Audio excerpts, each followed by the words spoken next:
All right, welcome back to Law and Crime Report. My name is Bob Bianchi. I'm going to be your host today. We've got a lot of great topics on the line, and we're going to kick it off with the great Brian Ross, who's an investigator with our Law and Crime Network team on the Jason Carter case. First of all, I haven't seen you in a while, Brian. Happy New Year to you, sir. And to you, Bob, you're looking good this afternoon. Thank you, my friend. I know we have a little bit of a delay, Brian, so just kick it off. What is going on with this interesting Jason Carter case where he was acquitted in a criminal trial for killing his mother, yet found liable for $10 million in a civil case? Brian, sounds to me a lot like the OJ case. Absolutely, Bob. Great similarities. This is a family tragedy. Jason Carter, accused by his father, Bill Carter, of murdering his mother, Shirley Carter, in 2015. The similarities to OJ are this, that he was found guilty at the civil trial, but not at the criminal trial. But in this case, the civil trial took place first, where he was found guilty and liable in order to pay $10 million. And then because of that, he went to trial on the criminal charges, where he was found not guilty. So now his lawyers are going to the Iowa Supreme Court this afternoon to argue he should get a new trial because evidence that came out at the criminal trial would have absolved him during the civil trial if it had been presented to the jury that case. I talked earlier this week with both Jason Carter and his wife, Shelley. Jason and Shelley, thank you very much for being here. What are your expectations and hopes from this Supreme Court hearing? Well, we're hoping that they'll either throw it out or at least overturn the ruling for the civil and give us a new trial. Our main hopes are just to have it thrown out altogether, but at the least get a new trial. Not guilty. Is that your verdict, ladies and gentlemen? You were found not guilty in the criminal trial, but still the civil trial verdict is hanging over you. What's it been like to live with that? Shelley and Jason, you can answer both. I don't know. It's just like a monkey that's always on your back. And, it's just so wrong and so heartbreaking. It's really important that our children see how we've never given up. And we will never give up. I'll fight this to the bitter end. There's no doubt about that. Until this is overturned or something's done different, just have to keep on putting up a huge fight. Carter's appeal will be argued by Allison Kanye, making the case that there is new evidence that came out during Carter's criminal trial about other possible suspects. Brian, there are 6 different bases for this appeal, but there's one that we're focusing on in particular, and that is the fact that the civil jury did not have access to the same evidence that the criminal jury had access to. After the civil trial concluded in December of 2017, Jason was charged with homicide. And at that point, we began to receive discovery from the state, which showed us that there were a number of other viable suspects with multiple reports that corroborated each other that had not been adequately investigated by law enforcement. That formed the basis of a lot of our testimony and evidence offered in the criminal trial. The civil jury did not have that same opportunity. We think it is only fair and just that Jason be given an opportunity to present all of the evidence to this civil jury and then have them make a decision. Did Jason have to go on trial again? Is that more than you think he can bear? Jason is extremely tough. He's been through more than anyone I know in 6 years. And I think he will do whatever it takes to continue to work towards clearing his name. Obviously, he's been acquitted. That's the most important part. But I don't worry about Jason getting tired. He was accused of murdering his mother. That's one of the most horrific things you could ever possibly be accused of. And of course, he wants to fight until the bitter end to prove his innocence, whether it's in a civil courtroom or a criminal courtroom. So this civil trial verdict still hangs over his head in a way. Absolutely. It's a $10 million civil judgment. Bill Carter has shown that he intends to try and collect it if he can. How could that not hang over somebody's head? Has there been any attempt to sort of settle this out of court? No, I don't think either party would agree to any kind of settlement. Jason would certainly never agree to anything that required him to admit that he murdered Shirley, because he didn't. And Bill Carter seems convinced that Jason was responsible, even despite the quick acquittal that we achieved in the criminal court. I don't think settlement is a possibility for either of these parties. Jason, have you talked with your father at all since you were found not guilty? No, I haven't. I've seen him in passing. We farm right down the road from each other, so it's kind of hard not to see each other.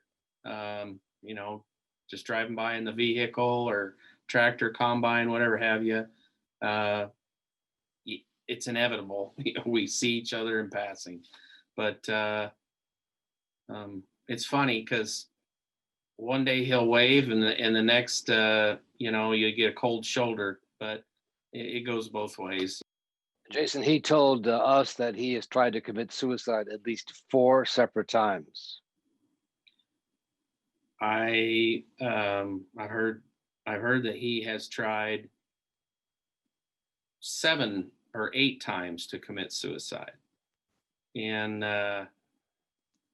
yeah, I don't understand that. I mean, it's just it's terrible. Brian, I was with the family for 25 years before this happened. And Shirley was like my mom, and Billy was like my dad. That is not the man we know. The man we know had more strength and honor and dignity. That is not the man we know. But that's the man he's become. And it's sad. After you were found not guilty, was there any new effort to find who was in fact guilty since you were cleared by the jury? We've asked the local prosecutor and law enforcement to look into the people, that should be held responsible for this, or the people that we believe are responsible. And we were told that nothing would ever happen. No one was going to look into anything. Arguing on the other side today in the Iowa Supreme Court will be Bill Carter's lawyer, Mark Weinhardt. He told me that he is confident the court will turn down this request. The civil court ruled on this and decided that evidence should not be presented to the jury. So it's a family tragedy, Bob. It's a sad situation, a farm family torn apart by this murder. If Jason Carter maintains if he is given a new trial, he's ready for it. He said, bring it on, Bill. Bob? Yeah, Brian, something that strikes me about this case as a trial lawyer and having been involved in cases where there's both a companion criminal and civil case is, typically speaking, the criminal case goes first. I'm dealing with that right now, where the civil case said basically you're held up until the criminal case is over. This was reversed, which brings to mind, Brian, that in a civil case, sometimes the defendant can be called to testify. He could have been called to testify, which could have hurt him in the criminal case where he has a right to remain silent. Do you have any insight as to how this got flipped around from the normal way? And by the way, did he testify in a civil case? He did testify in depositions in advance of the civil case. What happened was that the criminal process was going so slowly that the father, Bill Carter, decided to take matters into his own hands. Convinced that his son was guilty of the murder, he hired his own private detectives, filed the lawsuit, and went ahead. And it was a day and a half after the verdict in the civil trial where Jason Carter was found guilty. A day and a half later that the criminal charges were then filed, and he was arrested on the charge of first-degree murder. So that's how it broke down. Wow, crazy. Brian, I'm hearing that what they're trying to say is that the civil case went first, then the criminal case occurred where he was acquitted. There was information that came out in the criminal case that could have benefited him in the civil court. But did I hear you say that the civil court judge said that additional evidence would not have been admitted in the civil trial? That's exactly what Mark Weinhardt will be arguing today before the Supreme Court, that the civil trial judge ruled on this, that information was out there. And essentially the information is that there were other people with criminal records in the community who were possible suspects. There were tips about them. Investigators say they ran down all those leads and not determined that anybody else was responsible for the murder other than Jason. His alibi at the time was that he was seen on video at a grain silo about an hour away of the supposed time of the murder, loading up and unloading his corn into the silo. And then the time of death became the issue in the trial. And in the end, the jury accepted the fact that there were parts of the investigation that did not proceed in aggressive ways, and that therefore Jason was not guilty.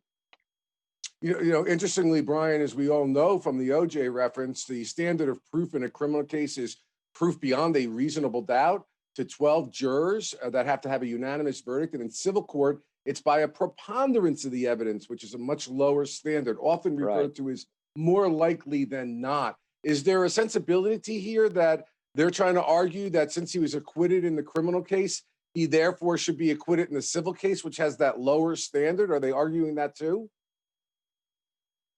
That's one of the side arguments. The essential argument is the information about these other possible suspects. They essentially allege that the state was in on the whole thing, that they pushed Bill Carter to bring the civil charges and held back some of the evidence. That'll be one of the facts in dispute as they argue today before the Iowa Supreme Court. Yeah, and he received a $10 million judgment. And I'm just curious, Brian, if you have any insight into whether or not, judgment is a judgment, but sometimes it's just a piece of paper if there's no ability to collect. Is there a lot of money in this family? Is he capable of paying that kind of judgment? Well, some of it, the Iowa farmers are land rich and cash poor. They have lots of land and equipment that if they were forced to sell it all, might be able to raise that amount. It's a nightmare, though, according to Shelley and Jason Carter, that Bill continues to pursue this, demanding payment of the $10 million. And Bill Carter, it's sort of a sad situation. He lost his wife of so many years, Shirley, and he was hoping that somehow they would leave a life of retirement and leave the farm to Jason. The argument in the court was that Jason couldn't wait and actually didn't like his mother, apparently calling her to friends a bitch. Bob? Well, Brian Ross investigates. You are the best, Brian, a real pro. Love having you here. Always love when we have a segment. You know it inside and out, brother. We're going to say goodbye to Brian. We got some more guests that are going to be coming up on the other end of the break because we're going to kick it off with presidential pardons or lack thereof. We'll be right back.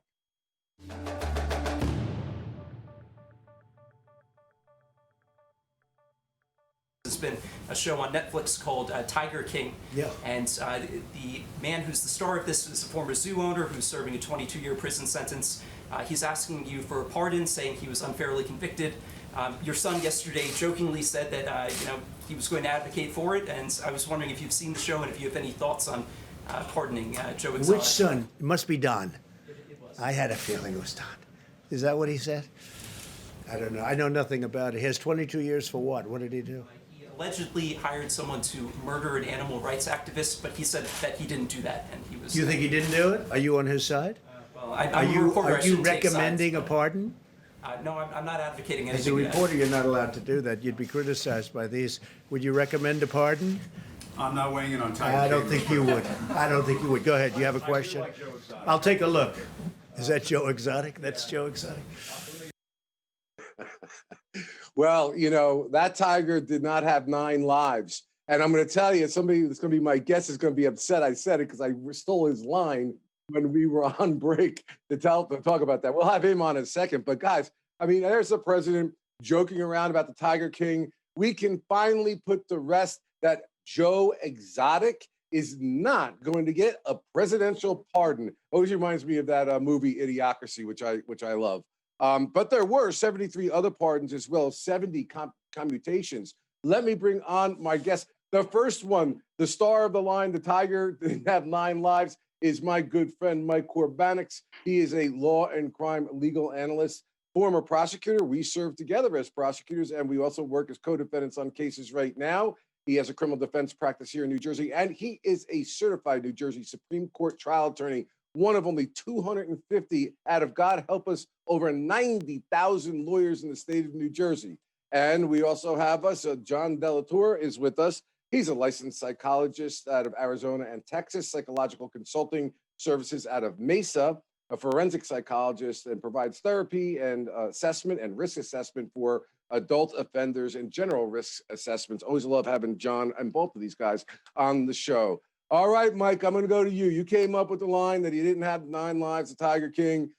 We could talk a little bit about that, even though it wasn't likely that that pardon was going to occur. But other pardons did, Mike, and other commutations did occur. Everybody was talking about the idea there could be self-pardon for the president, that he may pardon his children, he may pardon those people that were at the insurrection riot rally, if you will. What do you think about, in the end, it kind of went out in a whimper in my mind with regard to what everybody was anticipating. What do you think, Mike?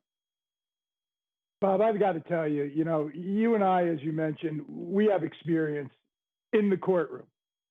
We have prosecuted people and we have defended people. As a criminal defense attorneys, it's just very, very hard to accept all these pardons. When we are daily in federal court, we see our clients subject to all these strict sentencing guidelines, and yet people who really are not serving an unjust sentence, which is what this is meant to be. A pardon is meant to correct a wrong. And these just seemed like grants and thank yous, and it really is upsetting from a criminal defense attorney standpoint when you see this happening. Yeah, let's you're right, Mike, and that has traditionally how it's been used, but we had a non-traditional president for sure. Let's go to a clip of the presidential pardon attorney, because there's an actual office in the White House with respect to those who vet these pardons. Let's take a look. I was actually surprised not to see President Trump's name listed. I had thought that he would probably go ahead and test the limits of the Constitution and its pardon powers. The fact that it has never been done before, but we have seen preemptive pardons in the past, one of the most famous being President Nixon. In that situation, he did resign and then the vice president pardoned him. But there's nothing that could stop a president or anyone in the future, another president, from doing a preemptive self-pardon. So I was definitely surprised. Now, I've heard some commentators and other legal analysts suggest that perhaps he could have pardoned himself, but kept it a secret. But given what we've seen with his characteristics, I don't think that he would keep it a secret if, in fact, he did do a preemptive self-pardon. All right, that is Tammy Allison. I apologize. She is a presidential pardon attorney. John, let me go to you. I mean, I always love having you on because you give us that little psychological angle to things. So have you thought about in any way, shape, or form anything about the psychological aspect of this whole pardon process and how it was playing out and all the fear that everybody had about craziness and pardons? I mean, is there anything to glean from that from a psychological point of view? I think a lot of people were concerned based on his previous behavior, how he was going to be towards the end of his presidency, in particular this pardon issue. But I think we need to look more closely at the situation that he found himself in at the time. And so I'm thinking that a lot of these pardons were pardons that he was probably going to do, but some of the splashy ones, like himself, like family members, like Joe Exotic, those were never really on the table because of how he's still a politician at heart. And I think he still wants to have some life in politics and in the political world. And had he done some of these things, I think a lot of the Senate Republicans, a lot of the House Republicans probably would have turned on him. And so I'm thinking that it has a little bit more to do with saving face and then coming back at a later time more than him just not wanting to engage in theatrics. Yeah, Mike, there is reporting out there that is saying that on Saturday night, he was with his attorney, Pat Cipollone, and others who were trying to convince him not to do any of the more wild pardons. He always was fascinated, the president, we're told, with the self-pardon aspect of it. But to John's point, it was pragmatism. It was transactional at the end that he may have been concerned how the senators would have responded with respect to the impeachment proceeding, as well as the fact that once you pardon yourself, you no longer have the right to remain silent, at least with regard to the federal prosecution side. How do you think that all played into the ultimate decision to do what I think we can say instinctually the president wanted to do? Well, that's a whole nother realm of instincts that this president had possessed. The thing is this, Bob, is that I think at the end of the day, he realized that his threat was just a threat. I understand that people make arguments, but the Constitution was written over 200 years ago. While it is meant to be literally read, it's also meant to adjust and be interpreted. They have an exception. You can't pardon yourself if you're going to get impeached. It's right in Article 2, Section 2, Clause 1, that you can't pardon yourself if it comes to impeachment. I think that any court with any reasonable interpretation of that clause would say, listen, this is not where someone could become president and just do whatever they want and violate the law. There is no way that the intention of the Constitution meant to do that. So therefore, I think in addition to being a losing proposition and a bad look, basically saying I'm guilty, so I got to pardon myself, I think that they realized that this would just be a waste of time, and it really risk reward. He finally understood. John, I got to ask you from a psychological standpoint. Now, I've been doing legal analysis for many, many years, and only in the last 4 years have I seen the politicization of that legal analysis. Democrats, Republicans, they tend to be falling on whatever side they're for or against. And when you give legal analysis like Mr. Koribanics just did right now, there's going to be some people that are going to be happy to hear it and some people that aren't happy to hear it, simply because whether it supports one side or the other. Are we ever going to be able to come to a place where facts and law and giving explanations as to the way things normally go will just be accepted as being the truth, as opposed to it being, it's either you're on my side with your legal analysis or you're on the other side, and it's a binary choice? Is that going to end? I don't think it's ever truly going to end. And I'm not entirely, I think it's taken to an extreme as of late, but I'm not sure that we actually want it to end, because if we're always on one side or the next, then there's no discourse in the middle. And so I think as a society, we would rather have discourse. We would rather talk to each other than just fall on one side or the next. So I don't think it's ever truly going to change, because we're still heavily polarized as a society. But I don't think we want it to just be all one way or all another way. We need to find something in the middle where we can talk to each other, but still hold opinions that we value. Yeah, I agree with that. But, you know, I laughed at the phrase when it first was mentioned that people believe in quote unquote alternate facts. And that to me is the biggest problem. The discourse isn't the issue.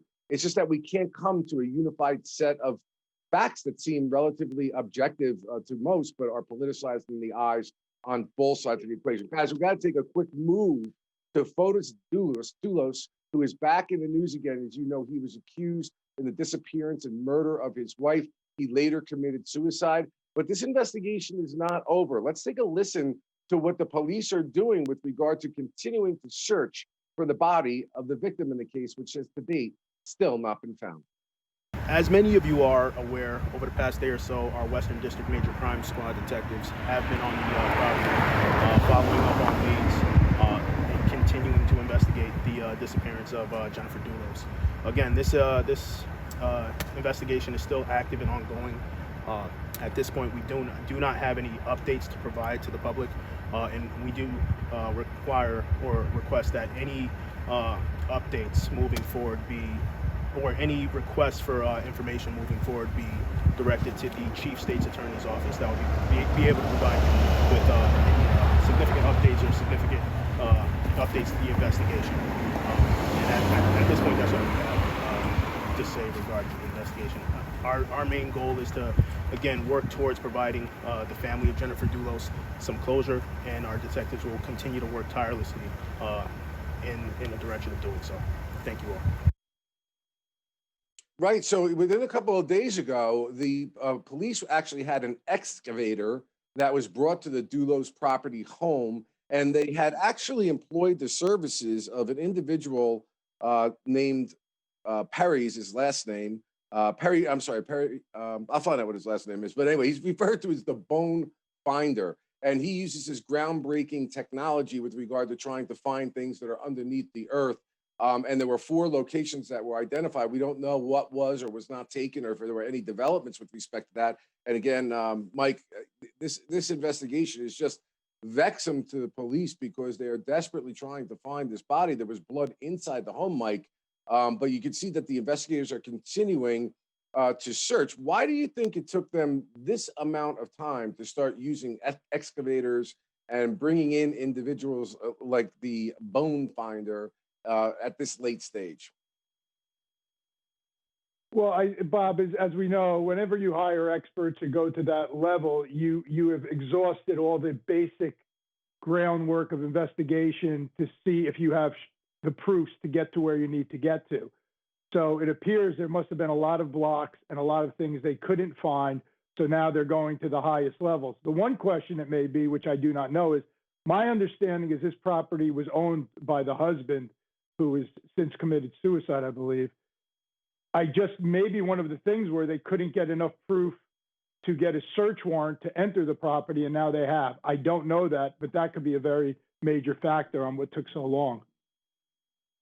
Yeah, doctor, there is still a charged defendant in the case. There's actually a lawyer that's charged, as well as the girlfriend of Fotis Dulos that was definitely, it seems, and certainly alleged, tampering with evidence, but that still doesn't necessarily put you as the person who actually committed the murder. And I've personally handled many cases in which people were helping with the cleanup and disposal of human remains, but weren't actually involved in the murder itself. There's so much nuance in what was going on here. What is your assessment as to, like, if they were to hire you, what would you be telling the police you need to be looking for, or looking to do, or how to go about investigating this case from a psychological forensic point of view? Well, I would have hoped that they would have hired me before Dulos committed suicide, because he's the only one that knows actual accurate information as to what happened to his wife. But if they hired me now, I think I want to take a look at the crime scene as it was staged. I mean, this idea that 4 places in the yard are possible areas where bones could have been found, it seems a little too much, right? I don't think that he was the kind of person that would have spread remains everywhere. And so I would definitely need to take a more clinical look at the area that the crime was committed. Take a look more at what the victim's time frame was, what Dulos's time frame was for that day, and possibly even for 48 hours, along with Michelle Triconis. And where was she? What kinds of things were these people doing before they ended up in this situation where someone died? We have to look at the behaviors of someone.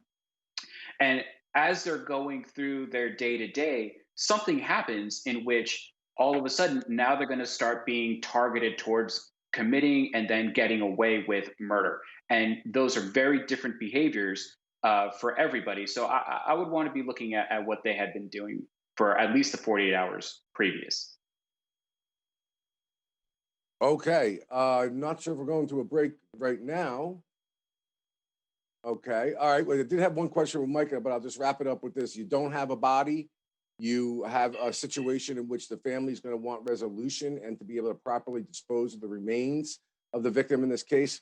I don't know if at some point in time, the prosecutor doesn't go to Michelle Triconis and say, it's time to talk, and maybe we'll cut you a break. We're going to be back. And on the other side of the break, Danny Masterson, that 70s star, is back in the news with some major court developments. We'll be right back.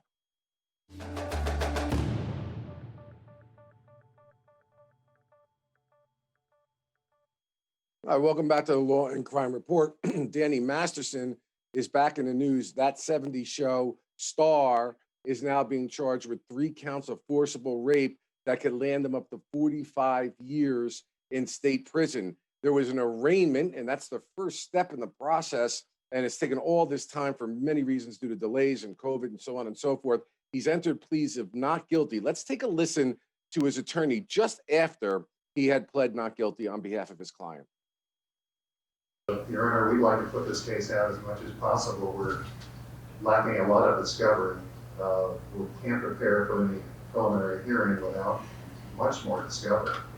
And we've got COVID, so we're looking to put this out as long as we can. We did have a discussion off the record with respect to potential scheduling. I advise all counsel that I'm just simply going to sign the matter. They can discuss further dates now that Mr. Masterson has been arraigned. Okay, so Mike Koribanics, obviously a significant period of time has gone by with respect to a very basic court procedure where you enter a plea of not guilty. It's formally docketed on the record, and the case starts to move and progress towards a trial at that point in time if the individuals cannot come to a resolution.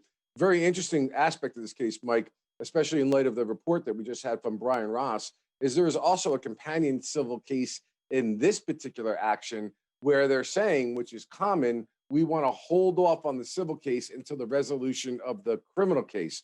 Whereas in that other case that I talked to Brian, it was done exactly opposite. What are your thoughts about everything that's going on with regard to this case, how the lawyer is acting, which is part of the thing that he is doing, is saying he wants no cameras in court every single time that there is an appearance or a proceeding.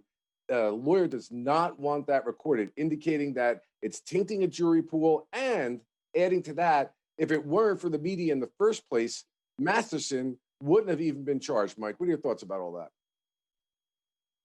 Well, the thing is Bob, I really think those are old arguments in this day of technology of, the media, it's going to influence a potential jury pool. That's impossible to avoid these days with Twitter, social media, things of that nature. That's number one. Number two is, this whole thing with, I was very shocked to hear about that Iowa case where a civil case proceeded first. It's almost, at least in New Jersey here, in my experience, it's almost been a no-brainer that because of the deep constitutional issues in the criminal case, you stay the civil case. You hold it off till you see what happens in the criminal case. I think that for many reasons, as you pointed out earlier when you were speaking with Brian, the number one reason is in a criminal case, you have a Fifth Amendment right to remain silent under the Constitution. In a civil case, they have the power of the subpoena to make you testify. If you choose not to testify, at least in the districts I'm familiar with, in the civil case, they can draw a reasonable inference as to your liability because you've exercised your constitutional right. I think you need to be very careful, and as a criminal defense attorney, you need to exhaust yourself to stop that civil case from proceeding first. Yeah, I agree completely. Doc, what do you think about also its involvement with Scientology in all of this? Do you have an opinion about that? I mean, there's been a lot of controversy about Scientology and the manner in which they treat their people that want to report things that are not going well or maybe potentially illegal. We know that from Ms. Remini. So what do you think about their involvement in all this? Yeah, I think it's a slippery slope. We don't know exactly what the Church of Scientology is using to adjudicate this whole process. We have no idea who they're using to arbitrate this case. We know nothing about what exactly it is that they're using as for how they're going to render their decision. So I think it's a slippery slope here. I understand this need that he's maybe a member of the church and feels compelled that only that religious belief can hold him accountable for his actions. However, we have a set of laws in this country, and we have a judicial court system in this country for a reason. And so I think it's a very slippery slope to include them even in an arbitration stage. But I think it's a very slippery slope for us to be including them in adjudicating what is a crime in that jurisdiction. So I'm not sure that it's that good of an idea. Yeah, all sorts of issues with regard to potential tampering. Mike, same question to you. It's a strange involvement in all this, especially given that the church has been under such pressure that they've mind manipulated people for so many years. I don't know enough about it. I don't know. But what do you think about the Scientology piece to this? Well, I think that's a piece that's very complicated because of the fact is, Scientology, things of that nature have to have some sort of legal status for them to proceed further and bring in that aspect. I just think that they better be careful as to, from the prosecution point, as to how much risk they are at for purposes of appeal and things of that nature by exploring this aspect of the case. Bob, you and I were both prosecutors, you were the prosecutor one time, and like we always say is, you've got to keep it simple, go with your strongest evidence, and do not cloud the interest or the issues. Excellent advice, Mike. Okay, listen, we got to switch gears a little bit. A very sad case. An Instagram influencer, Alexis Sharkey, was found on the side of a road naked. And at first, the authorities were saying that there was no evidence of trauma. She's a beautiful, beautiful woman, and that she showed no evidence of trauma. And then the family was like, wait a second, you have a naked woman in the bushes on the side of a road found by a sanitation worker. There's foul play. Well, ultimately, the cause of death has been determined to be strangulation. It has been ruled a homicide. She's got 25 Instagram followers. John, Doc, these social media things that go on make it so much more difficult for us to solve cases today because you have such a public footprint out there that it could be anybody. And apparently since November, they really haven't come close to any leads with respect to this. So what are your thoughts about this case from a forensic psychological point of view? Something in my own private practice that I've been doing is social media mining in the private referrals that I get. I think it's heavily important that we explore who she was online, because that gives us a different kind of potential suspect pool to who would actually be able to have access to her.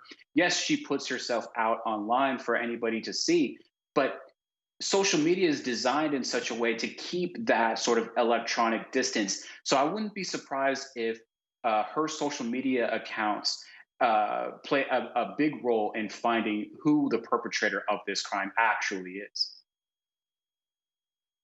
Yeah, and Mike, she was married.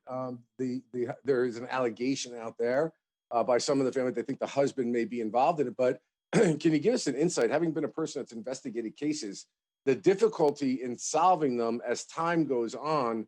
I think one of the most sticky homicides I ever investigated took us 9 months. And if it wasn't for the grace of God and going back into the file and kind of coming up with a completely different approach, we wouldn't have been able to make that arrest. But it would seem to me forensics aren't really coming through on this one because so much time has gone by already. They would have been able to do something. Well, I agree with you, Bobby. As you know, it's, the best evidence is your freshest evidence. And those things that really can lead to a solid, factually accurate theory of the case. It's almost you start backwards. You start where you found the body, you look around that area, then you try to figure out how did it get to that area. And once you start going at a very slow, there's nothing, magical or mind-boggling. It's very like, the beginner's mind. You start at each little step and take that. The problem is if it takes you a long time to get to your next step, you can go and lose your path and the case just falls apart. Case like this, it seems like circumstantial evidence is going to be the strongest since we have no eyewitnesses. And because of that, you need fresh evidence. This is going to be a very difficult prosecution, but they should still keep after it and see where it leads them. Yeah, Doc, I'm going to just go through one quick question with you on this. My experience has shown me that when you have a situation and it's sticky and you can't resolve the case or solve it, you need to move it completely out of the hands of the individuals who were originally investigating the case, because there is this tunnel vision that gets created investigatively where they may have an idea or think it's in this direction, and all evidence that comes in that contradicts it, they kind of disregard and put it on the side, and all evidence that supports what they say, they want to accept that. I don't fault police for it. It's part of the human nature to do stuff like that. What are your thoughts about maybe moving it out so you get a fresh set of eyes with a neutral perspective on the case? Yeah, absolutely. What you're describing is called confirmation bias. And I think it will be important to let a different team of investigators take a look at what's going on. People, everyone is influenced by the material that they're told. So having a fresh set of eyes, take a look at everything that's going on, maybe even reinterpret what the evidence is trying to say will certainly benefit having justice for this individual. Okay, awesome, guys. Great commentary as always. Is it even possible that with today's security protocols and everything we are doing to try to protect ourselves, especially in the air with airports that you could possibly surreptitiously, that is without the knowledge of anyone, including law enforcement authorities, be living there for 3 months? We'll talk about it on the other end of the break.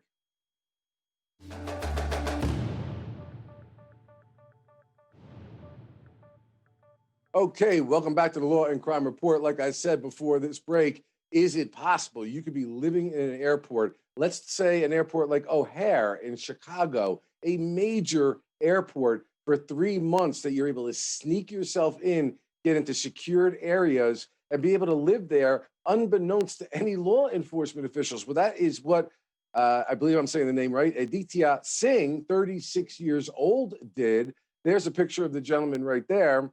He was in a restricted area, and he's now been arrested for theft.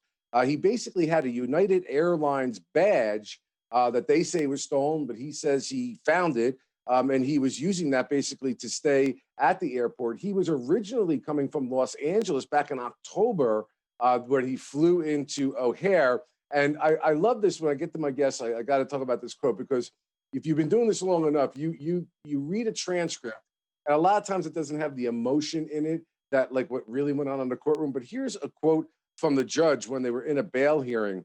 So if I understand you correctly, you're telling me that an unauthorized, non-employee individual was living within a secure part of O'Hare Airport from October 19th, 2020 to January 16th, 2021, and was not detected? Mike, you knew that that was a rhetorical question of, you've got to be kidding me. I believe that, Bob. I also believe this. I don't, in my gut, which a lot of us trial attorneys rely on often, I cannot believe that he was undetected or unknown. I think what I've learned about it is he had some sort of fear, a strong fear of COVID. He didn't want to get on the plane. I believe that some people knew he was living there. They tapped into their basic goodness. I believe people have basic goodness. And because and just allowed him to exist till he was ready to go. I can't believe that this could go so long without people knowing and being aware of it. I think what might have happened was the people who knew it weren't in power to investigate or had law enforcement powers, and that's when I think this got detected. You know, Mike, that is an excellent point, and it almost reminds me in our younger days when we were assistant prosecutors, how they used to arrest one of the individuals, I won't mention his name, simply because he needed a warm place to stay in the winter, and would allow him with his orange jumpsuit to go out across the street to get Dunkin' Donuts coffee and bagels and stuff for the corrections officers. You can't make it up, but that is a fact, Mike. I know you remember that. Doc, to Mike's point, you think that that's going on here? And moreover, do you have an assessment of this guy? To me, he's probably got some mental health issues, that doesn't have a place to stay, things of that nature. I'm not anticipating punishment will be tough on this guy. Yeah, no, to Mike's point, I have a hard time believing that no one knew. If security didn't know, then I'm concerned about the security at the O'Hare Airport. But for sure, the custodial staff knew. If there's one group of individuals that would be able to clock someone not having left a restricted area, it would be the custodial staff. So I don't think he ever truly went undetected. But what I will say about him is this idea that he's afraid of COVID. Well, then why not just drive back home? Then he wouldn't have to worry about COVID at all. So I think there might be something else underlying this fear. Perhaps it's a mental health issue. Perhaps there's some other kind of anxiety disorder that will probably need to be checked out by someone just to make sure that he's doing okay. Yeah, Mike, we have a short period of time, but I don't know how you're feeling in your practice, but we've been talking about our colleagues. In fact, I've talked to you about this. We are seeing more and more calls coming in with people with mental health and addiction issues, especially during this COVID-19 time. I know I've spoken to Doc about this before. We got a short period of time, like 15 seconds or less. Tell me, are you seeing that as well with these kind of off cases that we've been seeing lately? Yeah, absolutely, Bob. Anybody facing a criminal accusation or charge generates anxiety in and of itself. Now you have this where you're hearing every day about death. Life has a possibility of coming to an end. There's such an awareness that how do you avoid that? I think it's just a natural progression. Agree completely, Mike. Guys, you were great as always. Thank you for your audience for watching us. Our regularly scheduled programming is coming up. You can find me at Bianchi ESQ. Have a great rest of the week.